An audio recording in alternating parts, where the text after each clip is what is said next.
Pagsasapubliko ng Bicameral Conference Committee ng Pambansang Budget ay magiging minority block ng Senado. Kabilang sa mga usapin, kasabay ng pagbubukas ng 20th Congress, si Daniel Manalastas sa sentro ng balita. Ngayong araw, June 30, ang pagsisimula ng pag-upo sa tungkulin ng mga senador sa 20th Congress. At ilan sa usapin ngayon ay kung gagawing bukas sa publiko ang Bicameral Conference Committee ng Pambansang Budget. Si Senador Panfilo Lacson dati pa raw pinaglalaban na gawing bukas sa publiko ang BICAM sa budget at isa raw ito sa prioridad na panukalang batas na kanyang isusulong.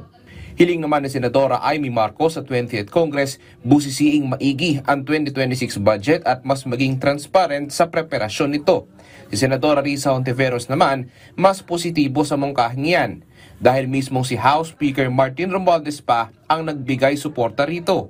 One of the best suggestions I've heard in a long time from another government official. Aasahan ko na sometime within the 20th Congress ay gawin na namin iyon para din mas makalahok yung ating publiko at yung mga advocates sa ating publiko dun sa efforts namin sa loob ng Senado gawing mas transparent yung budget making process. A little bit more optimistic now na mismong yung pinakamataas na opisyal ng House ay nanawagan din ng ganyan. Sa usapin naman ng minority block sa Senado, sabi ni Hontiveros, nag-uusap pa rin sila ni Senador Bam Aquino at Senador Kiko Pangilinan at isasapinal pa nila ang mga plano. Pero aminado ang senadora na mas realistic na siya ay maging bahagi ng independent block. Hindi pa consideration sa inyo na tumakbo rin para lang just for the sake to get the minority leadership.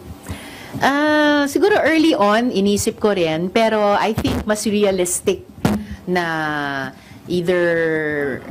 mas realistic siguro na maging bahagi ng independent block.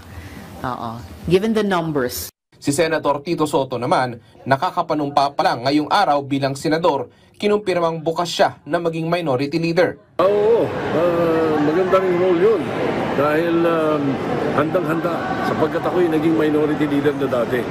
Noong panahon na ang Senate President noon ay si Nene Pimentel, na ganun din, inalok namin para maging Senate President. Kami 11 noon.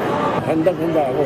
In case na ako'y hindi ihalal ng ating mga kasama, handa naman ako mahalal as minority leader. Daniel Manalastas para sa Pambansang TV sa Bagong Pilipinas.